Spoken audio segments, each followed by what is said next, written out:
Lokesh Kumar paper के YouTube channel पर आप सभी का स्वागत करता हूं। दोस्तों, आज हम मनोविज्ञान में बात करने वाले हैं एक अधिगम के सिद्धांत की, जिसका नाम है दोस्तों पुनर्बलन का सिद्धांत। और दोस्तों, ये जो पुनर्बलन का सिद्धांत है, इस सिद्धांत को इंग्लिश में कहा जाता है रेनफोर्समेंट थ्योरी। क्या कहते हैं दोस्तों इसको? Reinforcement theory. और दोस्तों, यह सिद्धांत आपका दिया गया था एक अमेरिका का बहुत ही प्रसिद्ध मनोवैज्ञानिक था दोस्तों, जिसका नाम है C.H. हल। दोस्तों, इसका पूरा नाम है क्लार्क एल हल। और दोस्तों, यह जो सिद्धांत दिया गया था आपका 1915 में दिया गया था। दोस्तों, तो हमें मनोवैज्ञानिक का नाम और इसकी कुछ जो अन्य अदर विशेषताएं हैं उनका भी थोड़ा विशेष ध्यान रखना है। तो देखिए दोस्तों, इसका देश कौन सा है? अमेरिका। और दोस्तों, आपका जो C.H. हल है, इस C.H. हल के द्वारा दो बहुत ही प्रसिद्ध पुस्तकें भी लिखी गई, जिनका उल्लेख आपके एग्जाम में कई बार पूछ लिया जाता है। तो दोस्तों, जैसा कि हम बात करते हैं इनकी पुस्तकों के बारे में, तो देखो दोस्तों, इनकी एक पुस्तक है जिसका नाम है थ्योरीज ऑफ बिहेवियर। दोस्तों, इनकी बुक का नाम क्या है? Theories of behaviour. और यही नहीं दोस्तों, इसकी एक पुस्तक और भी है दोस्तों, उसका नाम तो आप सभी लोग जानते होंगे, प्रिंसिपल ऑफ बिहेवियर। तो दोस्तों, C.H. हल के द्वारा आपकी दो पुस्तकें लिखी गई, थ्योरीज ऑफ बिहेवियर और प्रिंसिपल ऑफ बिहेवियर। तो ये दो पुस्तकें हैं, किसके द्वारा लिखी गई है दोस्तों? C.H. हल के द्वारा। अब दोस्तों, इससे आगे हम बात करते हैं कि साहब अधिगम के सिद्धांतों में ये जो आपका C.H. हल है, इन्होंने जो प्रयोग किया कौन से प्राणी पर किया, कौन सी जानवर पर किया, और इसके प्रयोग की विशेषताएं, खास बात, शैक्षिक महत्व और सिद्धांत के अन्य नाम क्या क्या हैं। तो आइए दोस्तों आगे बढ़ते हैं और बात करते हैं इस C.H. हल के द्वारा किए गए प्रयोगों की। तो दोस्तों, जैसा कि आप सब लोग जानते हैं कि आपका जो यहाँ से प्रश्न पूछा जाता है, और जैसा कि आप लोग पढ़ते भी हैं कि साहब C.H. हल ने प्रयोग किस पर किया, और हम कह देते हैं कि साहब C.H. हल के द्वारा जो प्रयोग किया गया वो चूहे पर किया गया। दोस्तों, किस पर? चूहे पर प्रयोग किया गया था। लेकिन दोस्तों, एक बहुत ही गहराई वाली मैं बात आपको बता दूं, अगर आपको एग्जाम में यह पूछ लिया जाए कि C.H. हल ने प्रयोग किस प्राणी पर किया, तो दोस्तों आपको चूहे पर बताना है। लेकिन आपका थर्ड ग्रेड शिक्षक भर्ती में एक बार प्रश्न पूछा गया कि चूहे पर किए गए प्रयोग की केवल व्याख्या प्रकट करने वाला या प्रस्तुत करने वाला मनोवैज्ञानिक कौन है? तो दोस्तों, ये आपका C.H. हल है। कहने का तात्पर्य यह है कि C.H. हल ने चूहे पर प्रयोग किया, लेकिन नहीं किया। अब नहीं किया मतलब कैसे नहीं किया? क्योंकि इन्होंने इस पर वास्तविक प्रयोग नहीं किया था, इस पर ओरिजिनली प्रयोग नहीं किया। जब वास्तविक प्रयोग नहीं किया तो वही फिर क्या किया? इन्होंने केवल और केवल इस पर प्रयोग की केवल एक व्याख्या, एक अवधारणा ही प्रस्तुत की थी कि अगर हम चूहे पर कुछ ऐसा कुछ इस प्रकार से प्रयोग करें तो प्राणी के सीखने में कुछ इस प्रकार से, व्यवहार में कुछ परिवर्तन लाए जा सकते हैं। इस प्रकार से उसके व्यवहार में कुछ चेंजेज आएंगे, जिसके द्वारा प्राणी सीख पाएगा। तो दोस्तों, ध्यान रखना है कि प्रयोग पूछे तो चूहे पर बताना, लेकिन ओरिजिनली वास्तविक प्रयोग नहीं था। इन्होंने केवल इस पर किए गए प्रयोग की केवल व्याख्या या अवधारणा ही प्रस्तुत की थी। अब दोस्तों, इन्होंने चूहे पर प्रयोग के लिए ऐसा कुछ बताया कि साहब पहले हमें प्राणी को भोजन नहीं देना चाहिए, पहले उससे क्रिया करवानी चाहिए, और क्रिया करवाने के बाद में ही हमें इसी को दोस्तों क्या देना चाहिए? पुनर्बलन, रेनफोर्समेंट देना चाहिए। और इंसान इस पुनर्बलन के प्रभाव में आकर के सीख जाता है। जैसे कि एक तुम बच्चे को कहें कि बेटा आप ये 1 रुपया ले लो, ये कुछ पैसे ले लो, 10 रुपए ले लो, और आप मेरा ये काम कर दो। अब बच्चा किसके लालच में काम कर रहा है? आपने काम करने से पहले उसको 10 रुपए का एक नोट दिया है, उसके लालच में। अब अगली बार आप उससे काम कराओ ना, तो उसको 10 रुपए पहले मत दो, उसको काम करने दो पहले। उसको काम करने के बाद उसको शाबाश, वेरी गुड, बहुत अच्छा, या 1 रुपए, 2 रुपए, चॉकलेट, टॉफियां, एनीवन कुछ भी आप जो उसको दे रहे हैं आपके द्वारा दिया गया। लेकिन कब दिया गया? उसके क्रिया करने के बाद। अब आपने जो क्रिया करने के बाद जो उसको आपने दिया है वो क्या कहलाएगा? पुनर्बलन कहलाएगा। इंग्लिश में क्या कहेंगे दोस्तों इसको? रेनफोर्समेंट। समझ में आ रही दोस्तों? तो दोस्तों पुनर्बलन अर्थात ऐसा उद्दीपक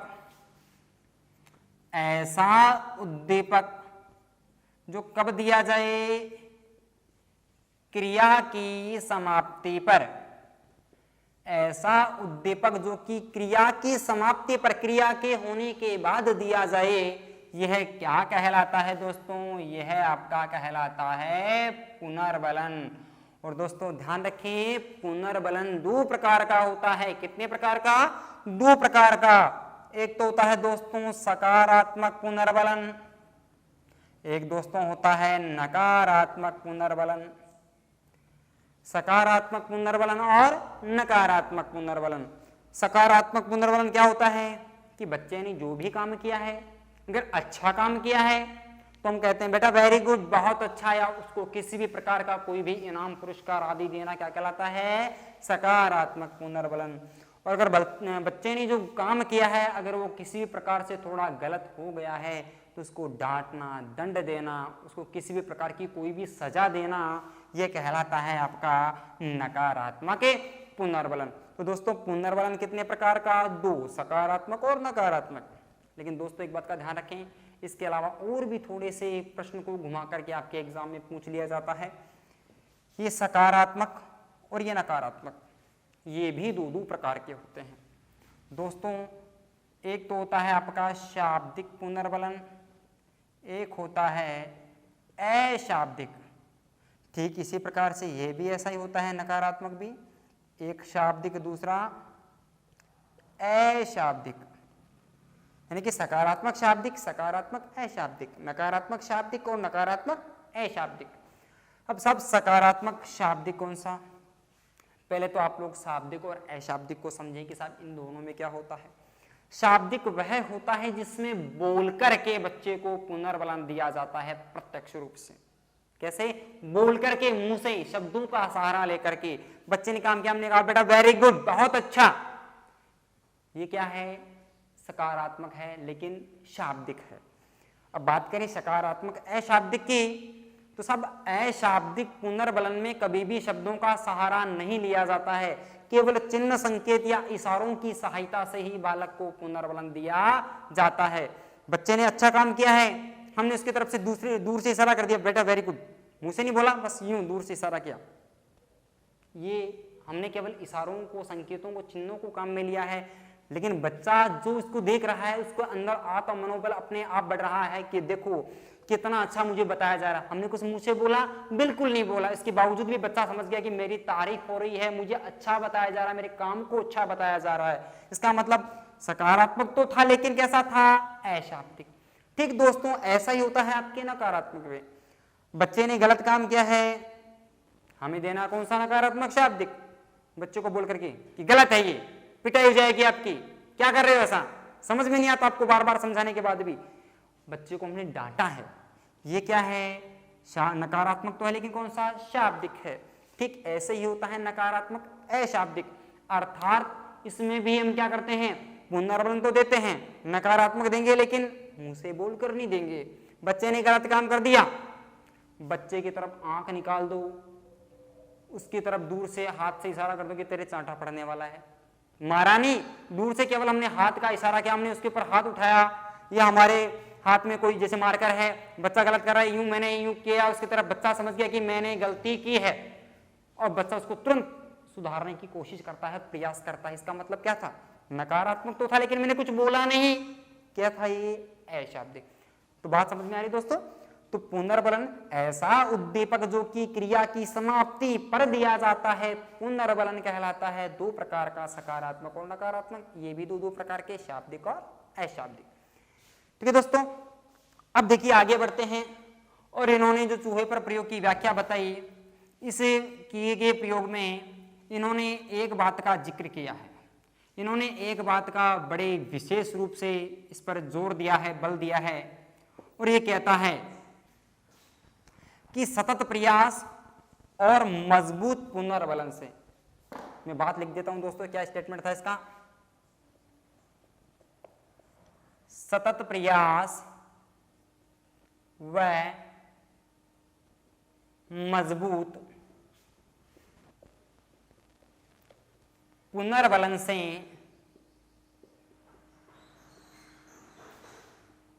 जटिल से जटिल सतत प्रयास व मजबूत पुनर्बलन से जटिल कार्य भी आसान बन जाता है। सतत प्रयास व मजबूत पुनर्बलन से जटिल कार्य भी क्या बन जाता है दोस्तों? आसान बन जाता है। कहने का तात्पर्य है कि जैसे कि भी हाल ही में अपने बोर्ड क्लासेस के रिजल्ट आए हैं और बोर्ड क्लासेस के रिजल्ट में आपने एक चीज नोटिस की होगी कि कुछ बच्चों की बहुत अच्छी परसेंटेज बनी है। हमने इसको बेटा वेरी गुड, आपने अपने मम्मी पापा का, आपने अपने गुरुजनों का, आपने अपने स्कूल का नाम रोशन किया है। उस बच्चे के अंदर जो जोश भर रहा है, आप अंदर ही अंदर कल्पना करें कि वो अंदर से कितना आत्म प्रेरित हो रहा है। किसके प्रभाव में? आपने इसको क्या दिया? सकारात्मक पुनर्बलन दिया। आपने दोस्तों इसको क्या दिया? सकारात्मक पुनर्बलन। अगर कोई बच्चा कम नंबरों से पास हुआ है या फेल हो गया है, अब आप चाहते हैं कि वह बच्चा आगे भी अच्छे तरीके से काम करे, आप उसको अंदर से वापस पुनः स्व प्रेरित करने की कोशिश करें, उसको आत्म प्रेरित करें, उसके अंदर जोश भरें, उसकी नेगेटिविटी को पॉजिटिविटी में बदलें, उसके अंदर एक सकारात्मक ऊर्जा का संचार करें। उसको कहीं बेटा कोई बात नहीं यार, हर बार कोई पहली बार जब प्रयास करता है हर कोई फेल हो जाता है, बेटा निराश ना हो, अब की बार तुम मेहनत करना और अच्छे से पढ़ाई करना, अगली बार तुम यहाँ सबसे ज्यादा अच्छे नंबर लेकर आओगे। बच्चे ने क्या सोचा कि मेरे मम्मी ने, मेरे पापा ने, मेरे गुरुजनों ने मुझको अंदर से आत्म मनोबल प्रदान किया है, मैं इनकी बात नहीं टाल सकता, मैं लगातार पुनः प्रयास करूंगा। लेकिन किसके प्रयास से? उस दिए गए मजबूत पुनर्बलन के प्रयास से। उसके सामने कितनी बड़ी बाधाएं, मुसीबतें, परेशानियां, कठिनाइयां आ रही थी, लेकिन वह भी एक दिन क्या बन जाती है? मजबूत पुनर्बलन के प्रभाव से आसान बन जाती है। तो ये क्या कहता है स्टेटमेंट आपका? अपना हल ध्यान रखना दोस्तों, ये स्टेटमेंट आपसे पूछा जा सकता है एग्जाम में कि सतत प्रयास और मजबूत पुनर्बलन से जटिल कार्य भी आसान बन जाता है। ऐसा किसने कहा? तो ऐसा कहा था आपके CH हल ने। अब दोस्तों किसकी बात कर रहा है ये? मजबूत पुनर्बलन की। ठीक है, पुनर्बलन कैसा? बल के साथ देना चाहिए, बहुत ही पावरफुल वाला देना चाहिए। दोस्तों ध्यान रखें, इसी कारण से इस सिद्धांत को कहा जाता है प्रबलन का सिद्धांत। दोस्तों क्या कहा जाता है इस सिद्धांत को? प्रबलन का सिद्धांत। मजबूत, बहुत ही मजबूत पुनर्बलन देना चाहिए, बहुत ही बल के साथ देना चाहिए दोस्तों, इसलिए इसको कहा जाता है सबलीकरण का सिद्धांत। दोस्तों क्या कहा जाता है इसको? सबलीकरण का सिद्धांत। और दोस्तों इस सिद्धांत की और महत्वपूर्ण बात आपको मैं बताऊं कि आपके CH हल ने इंसान की क्रिया करने पर, किसी भी प्राणी की क्रिया करने पर आवश्यकताओं के प्रभाव को सबसे ज्यादा सर्वोपरि माना है। इन्होंने अपने सिद्धांत में किसके महत्व को दर्शाया है? आवश्यकता के महत्व को। कि कोई भी व्यक्ति, कोई भी प्राणी तभी काम करता है जब उसको किसी न किसी प्रकार की कोई आवश्यकता होती है, उसको किसी न किसी प्रकार की कोई भी नीड होती है, और इंसान अपनी आवश्यकताओं की पूर्ति करने के लिए ही कार्य करता है, अदरवाइज नहीं करेगा। अर्थात इंसान किसकी आवश्यकता पूर्ति के लिए? खुद की आवश्यकता पूर्ति के लिए ही काम करेगा। अगर आपको भूख नहीं है तो आप भोजन नहीं करेंगे, अगर आपको नौकरी की आवश्यकता नहीं है तो आप पढ़ाई नहीं करेंगे, लेकिन अगर आपको भूख है तो आप खाना खाएंगे, मेहनत करेंगे, पैसा कमाएंगे। अगर आपको नौकरी की जरूरत है, आप कोचिंग जाएंगे, दिन रात मेहनत करेंगे, कोचिंग में पढ़ेंगे, घर आकर सेल्फ स्टडी करेंगे, यूट्यूब चैनल से आप पढ़ाई करेंगे। क्यों करेंगे? क्योंकि आपको आवश्यकता है। तो कोई भी प्राणी अपनी आवश्यकताओं के प्रभाव से ही प्रेरित होकर के कार्य करता है, आवश्यकताओं के अभाव में व्यक्ति कार्य नहीं कर सकता है। तो दोस्तों इस आवश्यकताओं के प्रभाव के कारण ही व्यक्ति का अंदर से क्या जागृत होता है दोस्तों? चालक जागृत होता है। आवश्यकता के प्रभाव से व्यक्ति का क्या जागृत होता है? चालक, जिसको दोस्तों अपन इंग्लिश में कहते हैं ड्राइव। क्या कहते हैं दोस्तों? ड्राइव। अर्थात व्यक्ति की आवश्यकता पूर्ति करने के लिए इंसान के अंदर, व्यक्ति के अंदर एक चालक जागृत होता है, ड्राइव, जो उसको कार्य करने के लिए बाध्य या प्रेरित कर देता है। और जब वह चालक जागृत हो जाता है तो व्यक्ति कोई भी काम कितना ही कठिन क्यों ना हो उसको करने के लिए भी तैयार तत्पर हो जाता है। तो लेकिन अगर आवश्यकता की पूर्ति हो जाए तो बताओ क्या चालक फिर भी उसी तरीके से काम करेगा? बिल्कुल नहीं करेगा। उसका चालक शांत हो जाएगा, उसका चालक बहुत ही मंद गति से काम करेगा। लेकिन जब आवश्यकताओं की उसको पूर्ति करनी है, आवश्यकताओं के प्रभाव के कारण इसकी क्रिया में क्या हो जाती है? तीव्रता आ जाती है। और दोस्तों इस स्थितियों को समझाने के लिए इस आपके C.H. हल के द्वारा एक सूत्र का प्रतिपादन भी किया गया। दोस्तों आपके C.H. हल के द्वारा एक सूत्र बनाया गया है। दोस्तों बहुत इंपॉर्टेंट सूत्र है दोस्तों, आप थोड़ा विशेष ध्यान में रखेंगे। इन्होंने एक सूत्र दिया था B बराबर D इंटू एच। दोस्तों क्या सूत्र है इसका? B बराबर D इंटू एच। बी का मीन्स है बिहेवियर, इसको अपन हिंदी में कह सकते हैं व्यवहार। D का मतलब है दोस्तों ड्राइव, इसको अपन हिंदी में कह सकते हैं चालक। और दोस्तों एच का मीन्स होता है हैबिट्स, यानी कि हिंदी में अपन कह सकते हैं आदत। इस सूत्र के कहने का मतलब यह है कि व्यक्ति का व्यवहार किसका गुणनफल होता है? व्यक्ति का व्यवहार चालक और आदतों का गुणनफल होता है। क्योंकि इंसान अपनी आवश्यकता पूर्ति के लिए कार्य करता है, लेकिन कार्य करवाता कौन है? चालक करवाता है। चालक के द्वारा काम करने के बाद में वह कार्य वह उसकी आदत में आ जाता है, जिससे व्यक्ति का किसका निर्माण होता है? उसके व्यवहार का निर्माण होता है। तो दोस्तों B बराबर D इंटू एच, व्यवहार बराबर चालक गुणा आदत, या व्यवहार चालक और आदतों का गुणनफल है, ऐसा किसने कहा? C.H. हल ने कहा।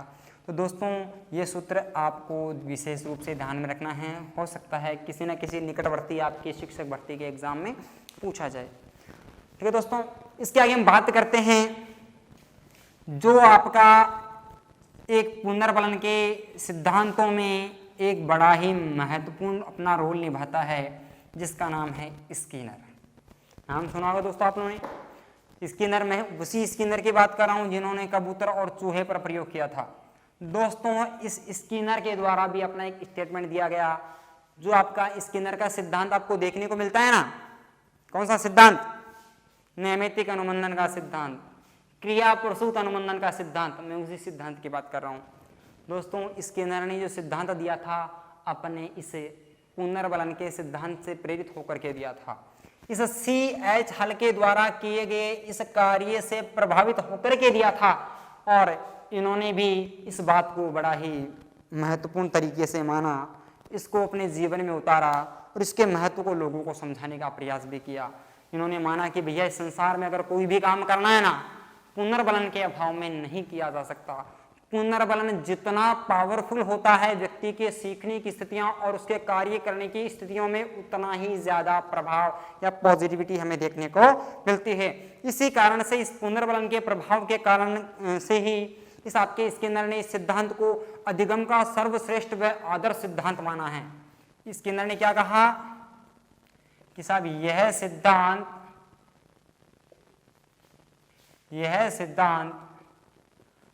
अधिगम का सर्वश्रेष्ठ एवं आदर्श सिद्धांत है।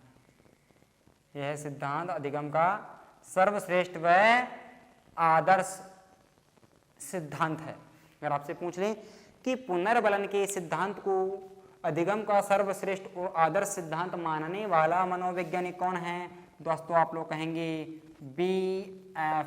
स्किनर।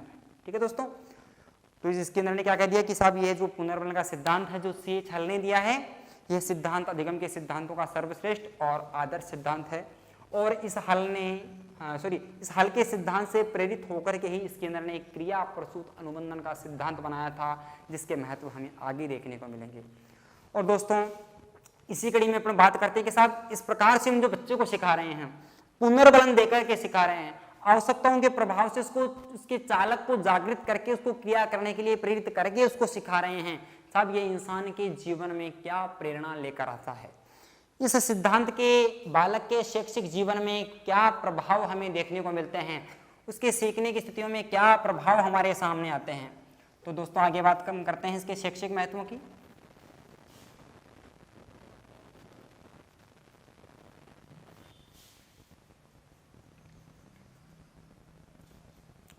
तो देखिए दोस्तों, बात आती है इसके शैक्षिक महत्व की। तो देखिए दोस्तों, हालांकि मोटे मोटे सारे शैक्षिक महत्व मैं आप लोगों को भी बता चुका हूं कि प्राणी कैसे सीखता है, उसके जीवन में क्या क्या प्रभाव उसके सामने आते हैं। सबसे पहली बात कि साहब ये जो आपका सिद्धांत है आवश्यकता और प्रेरणा पर बल देता है। आवश्यकता व प्रेरणा पर बल देता है।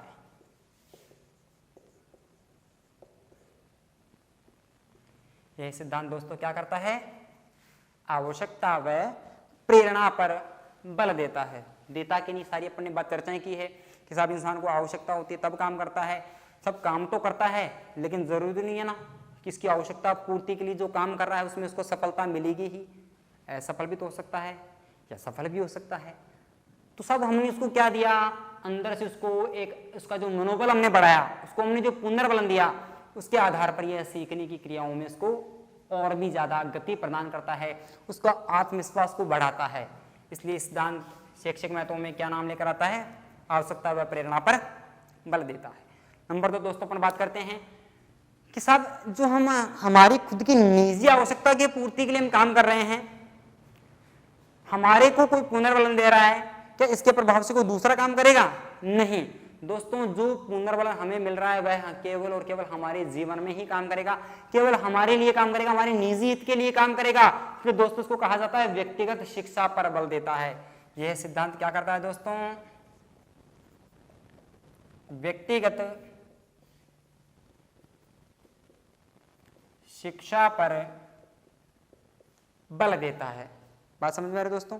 और आगे बात करते हैं और क्या करता है। तो दोस्तों यह सिद्धांत प्रोत्साहन एवं पुरस्कार के प्रयोग पर बल देता है। क्या करता है दोस्तों, प्रोत्साहन एवं पुरस्कार के प्रयोग पर बल देता है। दोस्तों बात समझ में आ रही है? आवश्यकता और प्रेरणा पर बल देता है, व्यक्तिगत शिक्षा पर बल देता है, प्रोत्साहन और पुरस्कार के प्रयोग पर बल देता है। दोस्तों ये है इसके कुछ शैक्षिक महत्व। आगे अब हम बात कर लेते हैं सिद्धांत के शैक्षिक महत्वों की, ये सिद्धांत के कुछ अन्य नामों की। दोस्तों जहाँ से भी आपके एग्जाम में लगभग प्रश्न पूछ ही लिया जाता है कि साहब यह सिद्धांत किसने दिया। वो दरअसल हम करते क्या हैं कि जो किसी भी सिद्धांत का मेन नाम है, उसका मोटा मोटा नाम है, वो तो हमारे नॉलेज में रहता है, बट इसकी जो छोटे छोटे अन्य नाम जो कि इसके शैक्षिक महत्वों के आधार पर निकल करके आते हैं, उनका हमें ध्यान में नहीं होता है और वो दरअसल हमारे माइंड से लैप्स हो जाते हैं और हमारा प्रश्न गलत हो जाता है। तो हम ऐसे कुछ प्रश्नों की बात करते हैं। तो इस सिद्धांत के अन्य नाम,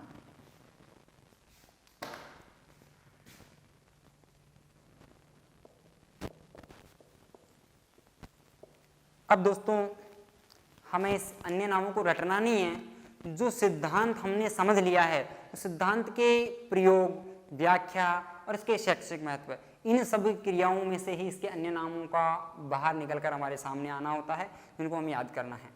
तो देखिए दोस्तों, बल के साथ पुनर्बलन देना, प्रबलन का सिद्धांत। दोस्तों ध्यान रखिए, पुनर्बलन और प्रबलन एक ही बात होती है दोस्तों। इसी को हम कह सकते हैं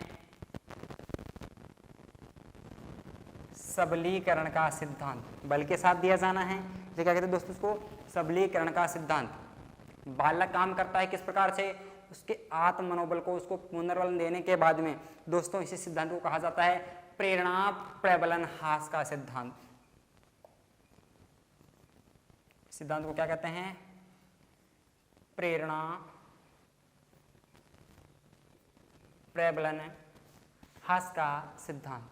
दोस्तों इसी सिद्धांत को अपन कहते हैं चालक न्यूनता का सिद्धांत। चालक न्यूनता का सिद्धांत। दोस्तों इसमें प्राणी की क्रिया करने की स्थितियां बिल्कुल एक सीक्वेंस में निकल करके बाहर आती है। प्राणी एक एक क्रिया को करता हुआ नवीन नवीन क्रियाओं को करता हुआ आगे की ओर बढ़ता है, अर्थात इसी सिद्धांत को कहा जाता है क्रमबद्ध व्यवहार का सिद्धांत। दोस्तों क्या कहते हैं इसको?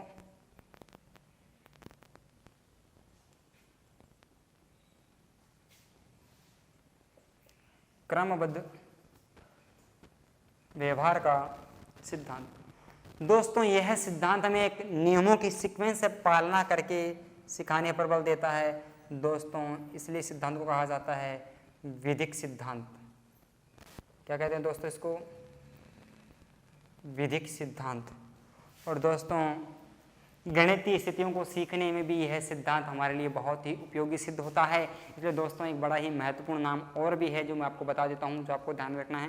दोस्तों इसी सिद्धांत को कहा जाता है गणित निगमन का सिद्धांत। क्या कहते हैं दोस्तों इसको? गणित निगमन का सिद्धांत। बात समझ में आ रही दोस्तों? तो दोस्तों यह है सिद्धांत के कुछ अन्य नाम। आप लोग इसका स्क्रीनशॉट भी लेना चाहें ले सकते हैं, ताकि आपको सारे नाम एक जगह पर मिले। तो दोस्तों आज अपना सिद्धांत पूरा होता है कौन सा? पुनर्बलन का सिद्धांत। तो दोस्तों आज का वीडियो आपको कैसा लगा, हमारी क्लास कैसी लगी, हमें कमेंट करके ज़रूर बताएं। और अगर आपको ये वीडियो अच्छा लगा हो, आज की क्लास आपको अच्छी लगी हो, अगर आपके ये एग्ज़ाम के अनुसार आपके लिए अगर फ़ायदेमंद साबित होती है, तो इससे वीडियो को लाइक करना, शेयर करना बिल्कुल नहीं भूलें। और जो भी नए सदस्य इस चैनल पर पहली बार जुड़ रहे हैं, उस चैनल को सब्सक्राइब करें और बेल आइकन को ज़रूर दबाएं। हम आपसे बहुत ही जल्दी आगे मिलेंगे एक नई वीडियो के साथ में, एक नए सिद्धांत के साथ में। तब तक के लिए जय हिंद, जय Bharat. Thank you very much.